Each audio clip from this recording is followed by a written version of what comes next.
Hello and welcome to Bible Class Topics. It's another 10-minute devotional. Today it's part 2 of our series on reconciling our spiritual account. In part 1, the previous video, we answered the question, who needs to be reconciled to whom? Is it man to man, God to man, man to God?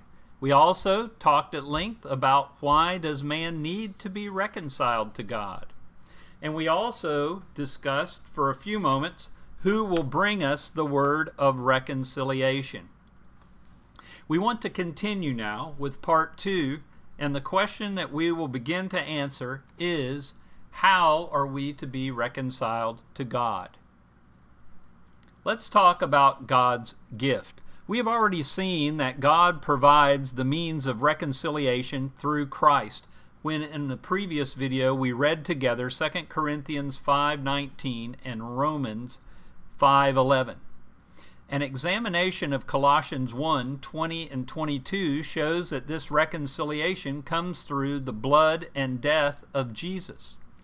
It is this sacrifice that put into effect the New Testament plan of salvation, providing a means by which man can be truly reconciled to God.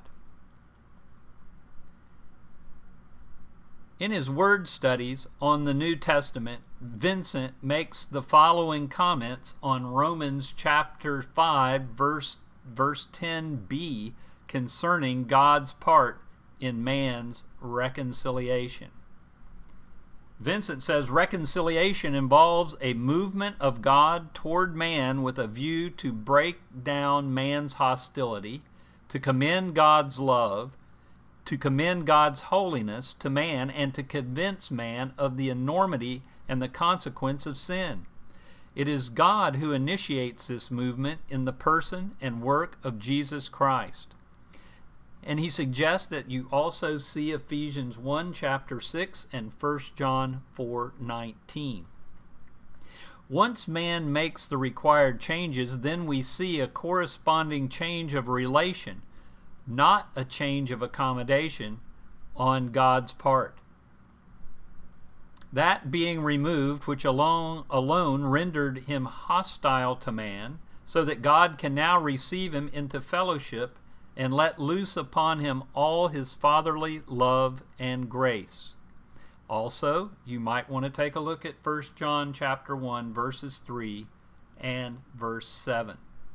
Thus there is complete reconciliation. This comes from his Word Studies, volume 3 and page 61. Let's talk about man's obligation. And man has obligations. In his commentary on Romans, R.L. Whiteside suggests that first a man must want to be reconciled. This comes from his discussion of Romans chapter 5, verses 8 through 10. It will take what we commonly call an attitude adjustment. Vines says this, by reason of Christ's propitiatory sacrifice, men in their sinful condition and alienation from God are invited to be reconciled to Him. That is to say, to change their attitude and accept the provisions God has made, whereby their sins can be remitted and they themselves can be justified in the sight of Christ. Vine's Expository Dictionary of Biblical Words, page 514. Reading some more of Vincent's comments from page 61 of volume 3, upon the reception of the work of Jesus Christ, we see a corresponding movement on man's part towards God, yielding to the appeal of Christ's self-sacrificing love, laying aside his enmity, renouncing his sin, and turning to God in faith and obedience. A consequent change in the character of man will be evident. The covering, forgiving, cleansing of his sin, a thorough revolution in all of his disposition and principles.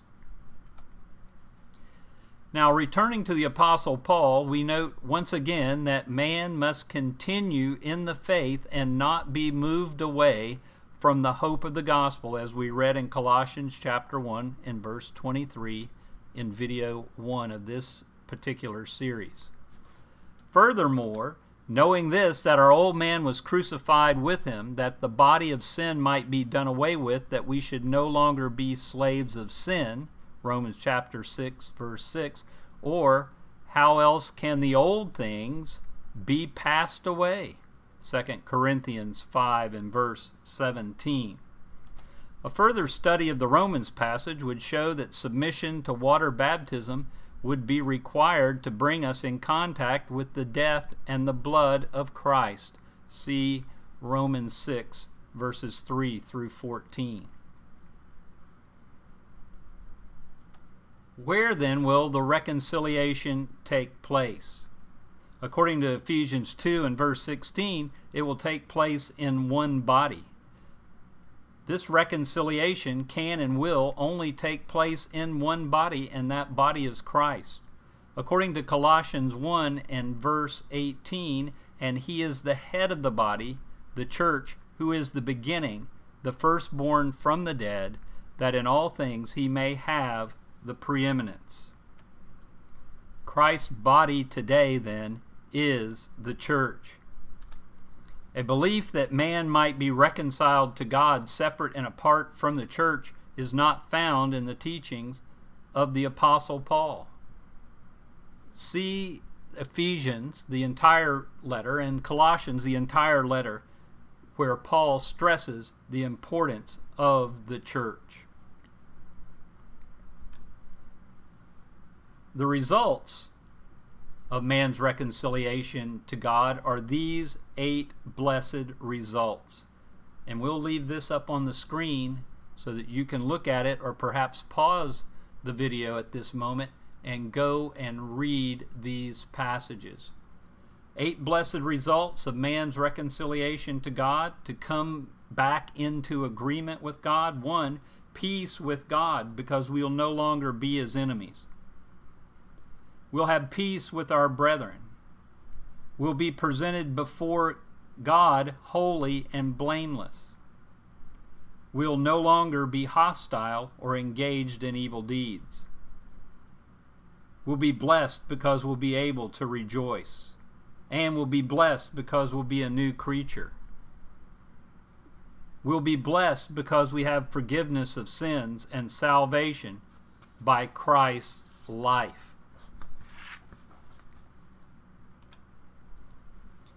Our spiritual account will be reconciled when we willingly make the necessary changes in our attitude, and we make the necessary changes in our life to bring ourselves into agreement with God. Reconciling our checkbook once a month keeps the bank happy, but after we initially reconcile our account with God, it needs to be checked and double-checked day by day. Here are the sources I used to prepare this lesson. If you have a copy of Albert Barnes' commentary, you might want to look in volume 11, page 128. Also, I used Vincent's Word Studies, R.L. Whiteside's commentary on Romans, and Vine's Expository Dictionary of Biblical Words. A link to the written transcript of this lesson can be found in the description below. Thank you for watching Bible Class Topics and the 10-minute devotional. Please take a moment to like this video and subscribe to this channel. It would be greatly appreciated. Until we meet again, may God bless.